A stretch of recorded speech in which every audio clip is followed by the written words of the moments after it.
Um dos eventos mais importantes para que a gente possa entender o desenvolvimento do pensamento ao longo do século XX foi, sem sombra de dúvida, a Segunda Guerra Mundial, mais até do que a Primeira, por conta de questões como o nazismo e aqueles outros tipos de fascismos que se instauraram durante este período. Então, por conta da Segunda Guerra Mundial, houve toda uma articulação filosófica, artística e, no nosso caso aqui, literária, que tentava entender toda aquela situação e, na medida do possível, reparar alguns dos danos causados naquele período.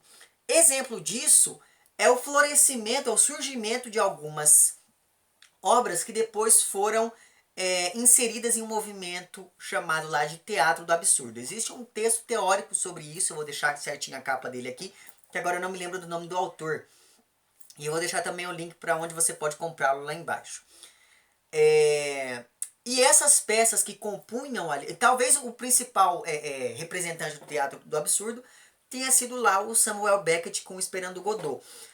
E as peças que compunham esse movimento literário lá do teatro do absurdo, elas encenavam e problematizavam a vida do homem contemporâneo à guerra e por meio disso lançavam uma série de questionamentos de ordem moral, humana, política, tudo isso envolvendo, tendo a guerra ali como uma grande sombra pairando sobre todas as coisas. Por conta disso, então, esses textos do teatro do absurdo, eles representavam o mundo, eles representavam a realidade como algo desconexo e profundamente marcado por um sentimento de absurdo que remetia lá ao tal do absurdismo do Camus. Eu fiz um vídeo já há bastante tempo, acho que uns 2 ou 3 anos aqui neste canal, em que eu falava um pouquinho sobre essa questão do absurdismo, usando lá o mito de Sísifo, que é um texto do Camus. Então, caso você não tenha visto aquele vídeo, eu vou deixar o link para ele lá embaixo para que você veja, caso isso lhe interesse. Então, basicamente, você tem a ideia de que o ser humano tem uma tendência a buscar um significado para a própria vida, só que o problema é que esse mesmo ser humano é incapaz de encontrar esse significado. Ou seja, existe aqui uma linha de raciocínio que aproxima esse teatro do absurdo, porque afinal de contas, a vida, que já é uma coisa que não tem muito sentido, perde ainda mais sentido diante de um horror como o horror da guerra. Então, existe uma linha que aproxima o teatro do absurdo, o absurdismo lá do Camus, que por sua vez era muito próximo do existencialismo, sobretudo quando a gente pensa no existencialismo francês do Jean-Paul Sartre. Eu também fiz 2 vídeos aqui no canal sobre o existencialismo, eu vou deixar o link para eles lá embaixo também, porque aí caso você não tenha visto, eu sugiro que você veja. Então, a ideia que liga basicamente esses 3 movimentos é a de que se a vida não tem um significado pré-estabelecido, eu sou livre para construir um sentido próprio para a minha vida, como pregava lá figuras como o Sartre. Pensando nisso, então, tem uma coisa muito importante que é a seguinte: quando a gente está falando de algo impossível, pensando nesses 3 movimentos, nós estamos nos referindo a algo que é humanamente impossível, que se refere basicamente a essa ideia de que é impossível para o ser humano encarar a falta de sentido da vida sem sentir a angústia advinda dessa percepção. Por conta disso tudo, o teatro do absurdo, que é o foco aqui deste momento, pelo menos, o teatro do absurdo, ele tem um modo de expressão muito específico que vai passar por todo um trabalho com a linguagem que ficou conhecido como nonsense. Esse trabalho, ele existe tanto na área da literatura quanto em outras áreas das artes, como por exemplo lá o cinema. Então, a ideia do nonsense acaba se ligando diretamente à desconstrução material, no caso aqui da literatura, que vai se materializar ali por meio de jogos de palavras, por meio de situações absurdas, por meio de situações sem solução que aprisionam ali os personagens, por meio de enredos cíclicos, de diálogos incompletos e por aí vai. Ora, se o mundo é algo desconexo, eu não posso representar o mundo de maneira lógica, de maneira coesa. Então, se a vida é complexa, confusa e desconexa, o texto também acaba se tornando complexo, confuso e desconexo, porque a realidade diegética, a realidade do texto literário acaba absorvendo todo o caos de uma realidade extra-diegética, de uma realidade mais objetiva. Pois bem, então essa é a primeira coisa sobre a qual eu gostaria de falar para vocês nesse vídeo, que é a articulação ali do teatro do absurdo, sobretudo lá na Europa. Pois bem, outro acontecimento literário que vai ser muito importante e que responde a uma organização social posterior à Segunda Guerra Mundial é a chamada geração Beat, que surgiu ali em meados dos anos 50 nos Estados Unidos. Então, entre 1945 e 1991, nós temos lá toda a questão da Guerra Fria. E entre 1959 e 1975, nós temos, pensando ali na realidade americana, ou pelo menos em uma realidade que se relaciona diretamente com a comunidade americana, nós temos a Guerra do Vietnã. Então, esses dois conflitos acabam evidenciando uma polarização entre o socialismo da União Soviética e o capitalismo dos Estados Unidos. Então, com isso, o governo americano iniciou uma forte campanha a favor do chamado American Way of Life, que era calcado basicamente, entre outros pressupostos ali, em um consumismo materialista e irrestrito que impossibilitava, ou pelo menos, enfim, impedia ali a reflexão sobre as consequências humanas e morais da guerra. Então veja que existe ali toda uma articulação que acaba lembrando muito bem aquela proposta do teatro do absurdo, como eu falei para vocês. Com isso, alguns jovens americanos começaram a iniciar um movimento que ficou conhecido ali como contracultura, quando principalmente eles começaram a se recusar a se alistar ali para o exército como uma espécie de protesto, enfim, contra a guerra do Vietnã. E daí, basicamente, a ideia da contracultura congregava uma oposição às políticas, uma oposição às ideologias e principalmente uma oposição ao chamado American Way of Life. Então, essas oposições acabaram acontecendo por meio, evidentemente, de uma revolução que foi cultural, mas também artística e literária, cujo resultado foi, dentre outras coisas, a recuperação do jazz, que era um estilo marginalizado ali, sempre associado a figuras marginais dentro da sociedade americana da época, como por exemplo a comunidade negra.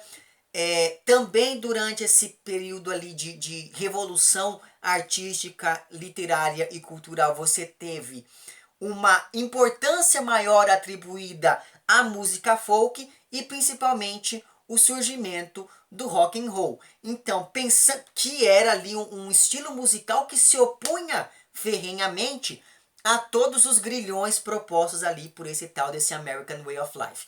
Então, pensando lá no campo da música, sobretudo. Pensando na literatura, nós temos então o surgimento da já referida aqui geração Beat, com nomes como, por exemplo, o Jack Kerouac lá com o seu On the Road, que é um dos livros que eu mais gosto. É engraçado, porque a primeira vez que eu li esses beats todos, eu não gostei deles. Eu fui começar a gostar depois um pouquinho, mas enfim. Então você tem lá o Jack Kerouac, você tem o William Burroughs, que é um dos únicos dessa geração que eu ainda não li. Por exemplo, ele tem um livro que eu morro de vontade de ler que se chama O Almoço Nu. Esse livro é referido, se não me engano, pelo Lourenço Mutarelli naquele livro dele, A Arte de Produzir Efeitos Sem Causa. É esse o nome do livro? Acho que é. Mas enfim, depois que eu li aquele livro do Mutarelli, eu fiquei ainda com mais vontade de ler este livro aí do Sr. Burroughs. E você tem, no campo da poesia, o Allen Ginsberg com um dos melhores livros de todos os tempos, que se chama Uivo. Neste livro chamado Uivo tem um poema, que é um dos meus poemas preferidos, que se chama Kadish. Caso você aí nunca tenha lido este poema, você não sabe o que você está perdendo da sua vida. leia o Kadish, pelo amor de Jesus Cristo. Mas enfim, em termos estéticos, esse grupo lá da geração Beat, ele foi um grupo que tentava infundir um ritmo musical ao texto por meio da coincidência entre o sistema iâmbico e os compassos do jazz, porque no jazz os compassos eles sempre são ali compostos por um som mais forte e um som mais fraco, um som mais forte e um som mais fraco. Essa mesma ideia está ali dentro do que a gente conhece como sistema iâmbico, que é o sistema métrico usado com predominância ali na poesia e na prosa de língua inglesa. Então você tem uma ideia de que é como se fosse um movimento do coração de sístole e diástole. Então você tem uma sílaba forte, uma sílaba fraca, uma sílaba forte, uma sílaba fraca. Isso fica evidente principalmente quando a gente pensa lá no Corvo, do Edgar Allan Poe. Se você já leu o Corvo em língua inglesa, você vai perceber que ele tem um ritmo muito cadenciado e isso se dá por conta ali desse sistema iâmbico. Pois bem, por que eu estou falando tudo isso? Porque, eu não sei se você percebe, mas existe então uma aproximação entre a literatura e a música, uma vez que esse grupo ali da geração Beat tentava, como eu falei para vocês, infundir uma certa musicalidade às suas obras. E é nesse período, então, que se encontram as raízes, por exemplo, do que seria lá a cultura hippie dos anos 60 e a cultura punk dos anos 70. Então, fica claro que a geração, que ser um beat, não era apenas ali uma postura artística. Pertencer à geração beat era também um estilo de vida que aparece principalmente nas temáticas abordadas nos livros ali de figuras como o já citado Jack Kerouac. Então, se você aí já leu On the Road, você sabe muito bem que aquilo ali é só sexo, drogas e rock and roll durante 400 páginas. Mentira, é um pouco menos do que isso. Mas enfim, você percebe que ali existe o retrato de uma certa geração a qual pertencia ali a figura do autor do romance. Pois bem, e claro, se nós estamos falando aqui de um grupo que se rebelava contra o sistema, e daí você tem a importância do rock dentro desse movimento todo, a geração Beat, ela não era um movimento literário organizado, não era um movimento como, por exemplo, sei lá, as escolas modernistas, que você tinha um grupo muito seleto de pessoas. Não. É justamente por não ser ali um grupo literário organizado que existe uma abrangência dentro da geração Beat. Existem muitas pessoas que não tinham uma obra literária consolidada, uma obra literária de peso, mas por conta do estilo de vida que levavam, acabaram sendo ali associadas a todo esse movimento. Outra coisa importante a ser dita é que, tanto no campo da música quanto no campo da literatura, que nem eram tão separados assim neste período, havia a ideia de que esse era um momento de triunfo do indivíduo sobre a sociedade. O que estava imperando ali eram as vontades individuais sobre as vontades sociais. E é justamente por conta disso que vários movimentos de resistência que existem até hoje começaram ali a se articular ou a ganhar força durante este período ali da geração Beat dos anos 50 e 60 nos Estados Unidos. Então não sei se você percebe, mas eu falei um pouquinho aqui de uma questão mais formal e de uma questão mais temática, me referindo ali a essa geração. A temática é esse retrato do estilo de vida que eles levavam, e quando a gente pensa em questões mais estéticas, em questões mais formais, você tem essa sonoridade que vai ser muito importante para essa geração. E daí, como eu disse para vocês, não existia uma distância muito grande separando o campo da música e o campo da literatura. E talvez uma das pessoas mais importantes para fazer a junção entre a profundidade poética e a sonoridade do rock tenha sido o Bob Dylan, por meio do qual a música foi dialogando cada vez mais com toda uma tradição literária que remetia, por exemplo, ao simbolismo do Rimbaud, aquelas inquietações do modernismo e principalmente a toda aquela irreverência que a gente sempre associa de uma maneira muito direta à geração Beat. E eu falei aqui um pouquinho no início desse vídeo do Teatro do Absurdo e agora falei um pouquinho da geração Beat, porque o livro sobre o qual nós vamos conversar aqui hoje, ele permite uma leitura que aproxima esses dois movimentos. Então, eu acho que é preciso a gente ter tudo isso que a gente, sobre o que eu falei até agora em mente, para que a gente possa falar um pouquinho aqui de Tarântula, que é um romance escrito pelo Bob Dylan.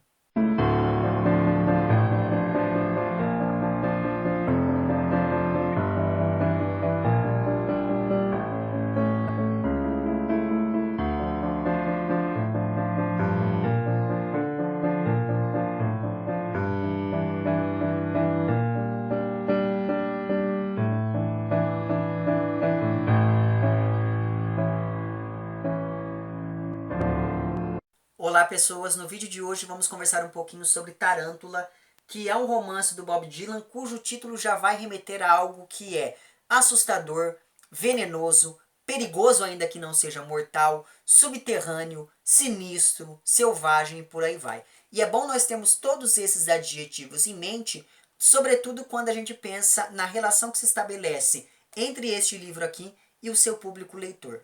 Tarântula foi escrita entre 1964 e 1965 a pedido de uma editora que viu no apogeu da carreira artística do Bob Dylan uma boa oportunidade para ganhar dinheiro.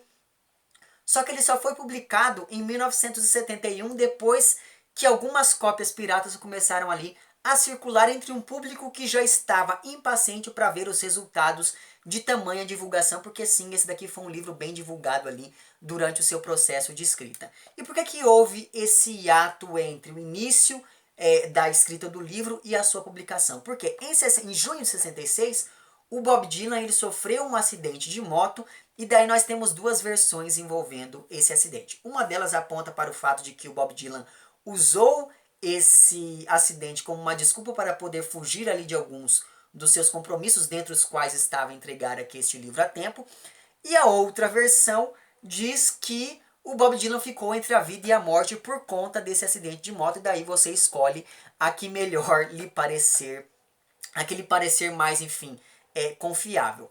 O fato é que, independente disso, esse daqui é um livro muito interessante porque, por conta da época em que ele foi escrito. Entre 64 e 65, a carreira do Bob Dylan estava passando por um momento muito importante que culminou com o lançamento em agosto de 65 daquele que é considerado ali o disco mais importante da carreira dele e um dos mais importantes da história da música, ou pelo menos da história do rock, que é o Highway 61 Revisited, que é um disco que marca a transição do folk para o rock, marca ali a transição da fase acústica para a fase elétrica da carreira do Bob Dylan. Justamente por conta disso, várias imagens presentes aqui em Tarântula já vão anunciar esse processo de transição que estaria presente na música desse autor aqui. E daí nós temos que pensar em outra coisa envolvendo aqui este livro também. A primeira edição brasileira aqui de Tarântula saiu em 1986 pela Brasiliense e depois de muito tempo ela voltou a ser publicada em no começo de 2017, se não me engano, por ocasião lá da entrega do Nobel ao Bob Dylan. Só que tanto que aqui na capa nós temos a seguinte frase: única ficção do Prêmio Nobel de Literatura de 2016, com prefácio de Walter Ugumãe. E daí nós temos uma coisa muito importante, porque quando você olha para isso, você pode pensar que o Bob Dylan ganhou o Prêmio Nobel de Literatura por conta deste livro, mas não. Independente de ter lançado ou não este livro, ele ganharia o Prêmio Nobel de Literatura de 2016 de qualquer jeito, porque ele ganhou por questões relacionadas à sua música, não tanto a essa sua obra aqui. Eu já falei um pouquinho da entrega do Nobel ao Bob Dylan num vídeo em que eu falei também sobre a questão da inespecificidade da arte contemporânea. O link para esse vídeo vai estar lá embaixo.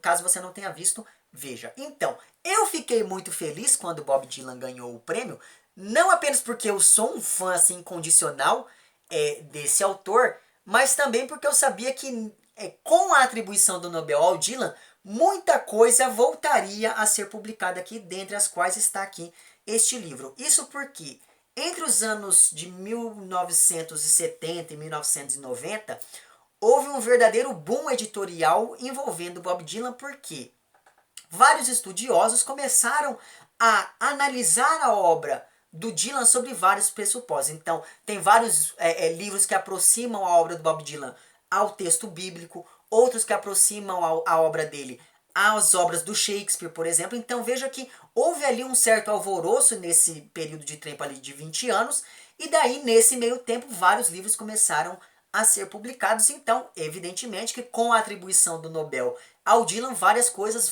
que já estavam ali fora de catálogo começaram a ser republicadas. Nem todas chegaram aqui no Brasil, mas não tem problema. O importante é que elas já estão no mercado novamente, então dá para correr atrás dela. Pois bem, deixando agora um pouquinho de lado essas questões mais editoriais e focando no livro em si, como toda obra de vanguarda, Tarântula é um livro marcado por um experimentalismo que nos apresenta logo no início uma problematização sobre o gênero. Isso porque esse daqui é um romance que se constrói por meio de dois registros textuais distintos. Então você tem a predominância de uma prosa poética que vez ou outra é interrompida por uma poesia muito mais cotidiana que se apresenta ao leitor na forma de pequenos bilhetes assinados por vários personagens narradores ou por um único personagem narrador que vai se transformando constantemente ao longo do livro, assim como o Bob Dylan foi se transformando constantemente ao longo de toda a sua carreira. Esse duplo registro por si só já nos apresentaria dificuldade suficiente, só que para dificultar ainda mais existem algumas outras questões envolvendo aqui este livro, como por exemplo, tratar-se aqui de um romance que se filia a uma tradição literária aliada ao simbolismo e ao surrealismo. Esse livro aqui, ele segue um ritmo frenético e verborrágico em um estilo que lembra por vezes lá o fluxo de consciência de modernistas como a Virginia Woolf, o James Joyce e, no caso da literatura norte-americana, o William Faulkner. E além disso tudo, o livro também vai apresentar aqui uma construção caleidoscópica, uma construção totalmente fragmentária por não seguir ali uma sequência cronológica e permitir uma leitura em que o leitor consiga entrar em contato com cada fragmento de maneira totalmente independente, ainda que todos esses fragmentos se aproximem por meio de algumas obsessões temáticas e estéticas que vão se repetindo constantemente ao longo de todo o romance. E ainda pensando nesses elementos mais dificultadores da leitura, digamos assim, o texto aqui, Tarântula, ele apresenta uma série de elementos intertextuais e interdiscursivos. Alguns são mais identificáveis do que outros. Então aqui o Bob Dylan faz referências a músicas, a filmes, a discursos políticos, a obras literárias como, por exemplo, lá O Jogador, do Fyodor Dostoiévski, o Hamlet, do Shakespeare, On the Road, lá do Jack Kerouac. Ele também faz algumas referências aqui ao Uivo, que é lá o livro de poesias do Allen Ginsberg, que são figuras ali centrais. O Kerouac e o Ginsberg são figuras centrais ali da geração beat, a qual eu aproximo aqui este livro, ou pelo menos aproximei lá no início desse vídeo, mas enfim. Só que talvez o elemento intertextual que mais interfina na organização e na desorganização de todo esse romance seja aquele estabelecido com o texto bíblico. Porque o romance aqui, ele apresenta um desenvolvimento que é muito pautado no desenvolvimento dos textos bíblicos mesmo, porque aqui você tem um romance que se encaminha do Gênesis para o Apocalipse, mas isso nem sempre é visível. Existem aqui alguns momentos em que referências bíblicas se materializam no texto de maneira explícita, mas nem sempre isso acontece. Então, se você aí entende bastante quanto mais você entender do texto bíblico, quanto mais você conhecer o texto bíblico, mais você vai olhar aqui para esse romance e enxergar alguns elementos intertextuais, porque a Bíblia como um todo é a grande fonte da obra do Dylan, quando a gente pensa tanto aqui nesse caso literário, quanto também quando a gente pensa, por exemplo, na materialização musical da poesia do Dylan. Quando a gente pega a grande parte das músicas do Bob Dylan, estabelecem de uma maneira ou de outra algum diálogo com o texto bíblico, e isso vai ficar evidente aqui também neste seu romance. Pois bem, todos esses elementos dificultadores, como eu os chamei, acabam se aliando a uma sintaxe labiríntica que muitas vezes valoriza muito mais o som da linguagem do que a obediência a algumas convenções gramaticais. Então, é muito comum aqui a gente ver, por exemplo, substantivos que são usados como adjetivos, adjetivos que são usados como verbos e verbos que são usados como substantivos.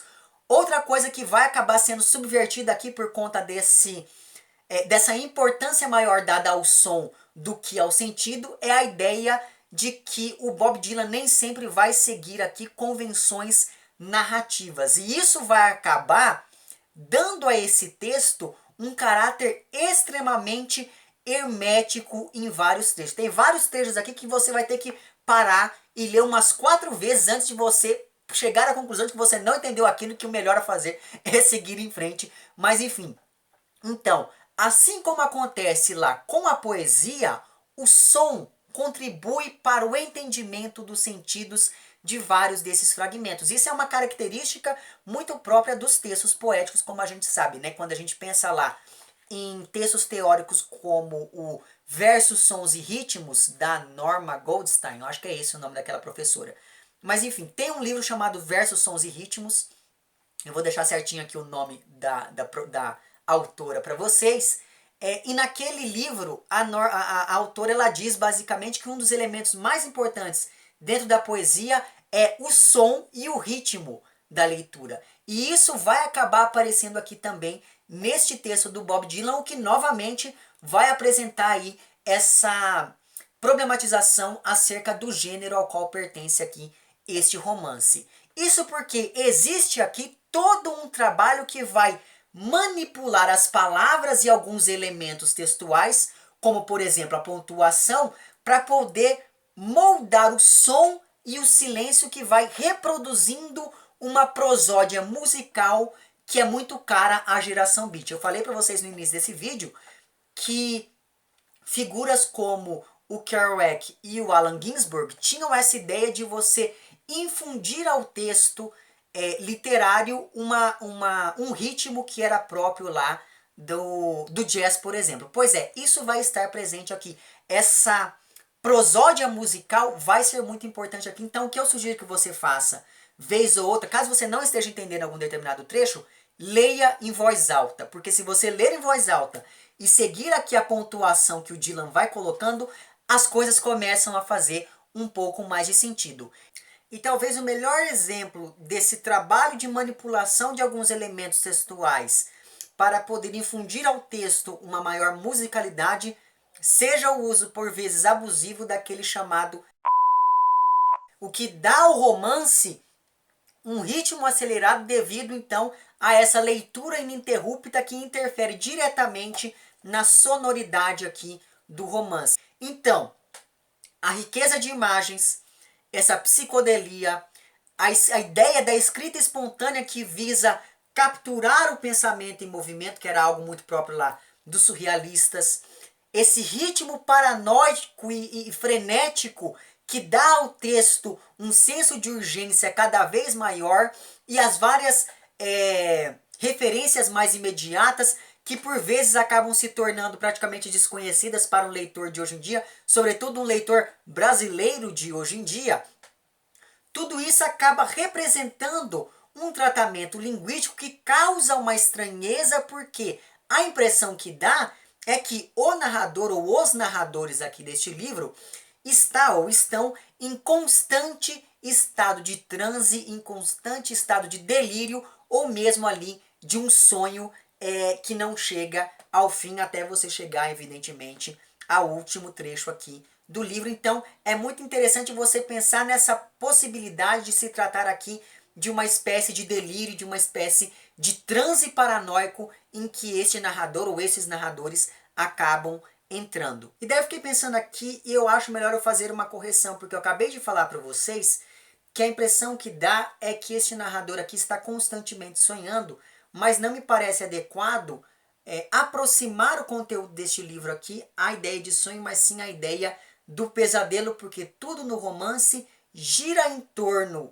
de uma realidade que permite uma série de desastres, bombardeios, quedas e transformações que nos dão notícia de uma ebulição social, cultural, ideológica e política. E justamente por conta disso tudo, o romance pode ser visto como um modo de protesto, ainda que silencioso por vezes, mas também como uma espécie de retrato social daquele período tão conturbado da história norte-americana, quando a gente pensa no envolvimento lá com a guerra do Vietnã. Isso porque nesses vários discursos que vão sendo colocados aqui e que nem sempre se respondem, o que aumenta a sensação de caos aqui representada, tudo isso acaba nos mostrando que existe uma paranoia, que existe um medo constante assombrando essas personagens aqui. Então, mesmo que indiretamente, o leitor percebe que esse narrador, ou que esses narradores aqui,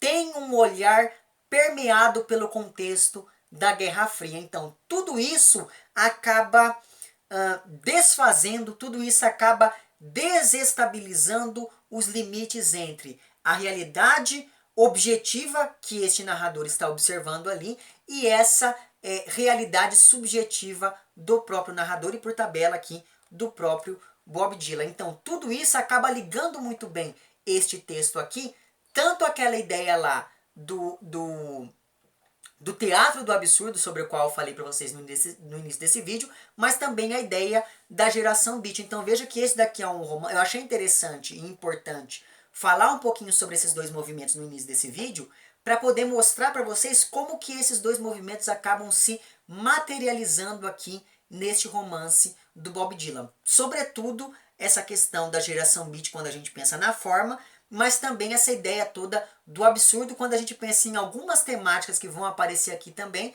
e mesmo nessa escolha formal, nesse trabalho linguístico que é associado aqui ao nonsense, que, como eu falei para vocês, é uma das características lá do tal do teatro do absurdo, ainda que isso daqui não seja uma peça teatral e eu tenho consciência disso. Então, se eu tivesse que pensar aqui agora em um tema geral que vai estar presente em todo o livro, sem sombra de dúvidas esse tema é a ideia do caos e da possibilidade ou da impossibilidade de representar o caos por meio da arte. De uma maneira ou de outra, todos esses trechos aqui, todos esses fragmentos de texto aqui, mesmo tanto os poemas quanto os textos em prosa, eles vão nos dar notícia desse narrador que está se debatendo para poder entender e representar o caos que ele está observando ali ao seu redor. Então, esse enredo desconexo e esse nonsense acabam refletindo a condição de uma sociedade e de um indivíduo que são vistos ali como algo totalmente absurdo. Essa realidade que está aqui representada e esse indivíduo que está aqui representado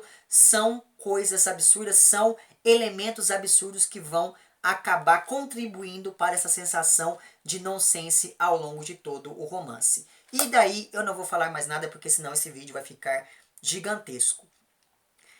Evidentemente que eu acredito que nem todas as pessoas vão gostar desse tipo de livro aqui, sobretudo porque não é um livro fácil e é aquele tipo de livro com o qual nós não estamos acostumados a lidar. Eu li este livro aqui porque eu não sei se você sabe, mas agora no dia 25, no dia 24 de maio, Bob Dylan está fazendo aniversário, né? Então, durante o mês inteiro lá no meu Instagram eu fiz uma série de postagens comentando a discografia do Bob Dylan. E esse foi um movimento muito interessante, foi um movimento crítico muito interessante, porque assim eu pude revisitar algumas coisas do Dylan com as quais eu não estava tão acostumado assim, pude ouvir outras coisas das quais eu gosto bastante, então enfim, foi uma coisa bem interessante. E daí eu fiquei pensando em como trazer isso aqui para o canal e pensei, bom, vamos ler aqui, né, o livro do sujeito para ver qual é que é a dele. E não me arrependo, enfim, mas pode ser evidentemente que seja o Nicolas fã do Bob Dylan que esteja falando e não tanto esse Nicolas mais objetivo, mais analítico, ainda que nós dois sejamos a mesma pessoa. O fato então é que eu sugiro fortemente que você leia este livro aqui, porque vale muito a pena. É uma experiência de leitura muito interessante a proposta aqui pelo Sr. Dylan, então fica aqui mais essa minha recomendação, certo? Enfim, é isso. Se você gostou do vídeo, não esqueça de curtir e de compartilhar. Caso não tenha gostado, não esqueça de dizer lá embaixo por quem não gostou. Se você está inscrito no meu canal, muito obrigado pela sua inscrição. E caso não esteja inscrito, se inscreva também lá embaixo. Um amplex para vocês todos. Até o próximo vídeo e tchau!